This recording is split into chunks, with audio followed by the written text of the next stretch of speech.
Today I'm reviewing perfumes with orange notes, like this. This is actually a tangerine, but nevertheless. Orange notes in general are super refreshing, very typical citrus. It's usually paired with bergamot or lemon or other citrus fruits, but orange in general is a very, very pleasant sort of fragrance. And it's very complementary also to orange blossoms, which is just kind of a sweeter variant of that. I'll start with a very, very classic choice, which is Shalimar. Shalimar came out in 1925, and it's not what you would expect from a perfume that contains orange, but orange is certainly in the top notes of this fragrance. You get it in the opening most of all. It's extremely citrusy when you first put it on, but then it becomes immediately very resinous and smoky with a little bit of spice. And I would say that the orange isn't the longest lasting note in Shalimar. That definitely goes to the resins and the incense notes. But the opening of the citrus note is so appealing, and it does continue. The orange continues for a good couple of hours before it kind of fades into the more resinous nature of Shalimar. So if you're looking for a perfume that is heavier and smokier and kind of classic mysterious nature, but also has some very classic orange, this is a very good option. Especially, this is more of a dried orange peel sort of smell rather than a fresh, juicy orange. So a little bit of a variant. And in a similar vein, there's the next one, which is Taboo. This is similarly old. This came out in the early 30s.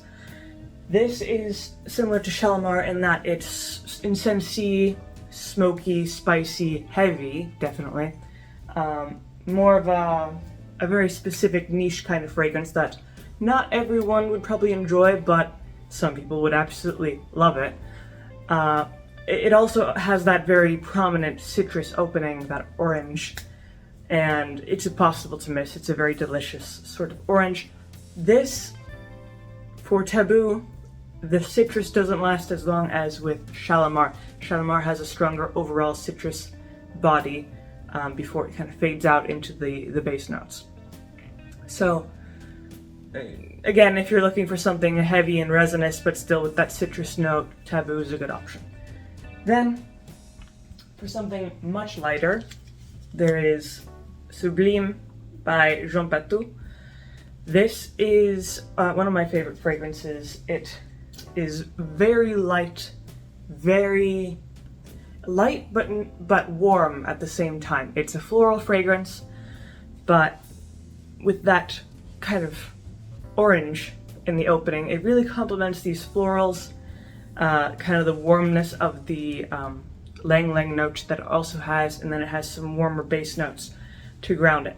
And in general, it's just such a well-crafted fragrance. It's been around for a while. I think it came out in the 90s. And it's a very bright, sort of summery fragrance, and that's another thing that I quite like about it. So definitely a big departure from the heaviness of Shalimar or Taboo. It's more of a natural springtime, summer, orange blossom, fresh orange sort of thing. Then, this one, Emyrod. This, with the broken cap, this is kind of a mix between Shalimar and Sublime. It's the opening, well, it has some amber notes that are very similar to Shalimar, but it's nowhere near as heavy or smoky or incensey as Shalimar. It's in general citrusy with some woodsy notes. And it's a clone, so it's definitely way more just light and fresh and that sort of thing. There's several citrus notes in Emyrod, but the orange is the strongest in my opinion, and it's also the one that carries the longest. So, and it's also very affordable. It's probably the most affordable fragrance option that I have. I got mine at like $14, so definitely a good option if you don't want to spend that much money. Then the last one that I have is another classic, Aqua di Joe. This is unisex. It has a huge list of different notes, and there's several different types of citrus, but again, the orange here is one of the most prominent in the opening, especially. Then it kind of evolves into this kind of rosemary, herbal, oceanic sort of blend, and it's the most refreshing out of this list. It's super just light, summery, a little bit dry even, kind of like a dry wind from the edge of a cliff or something like that.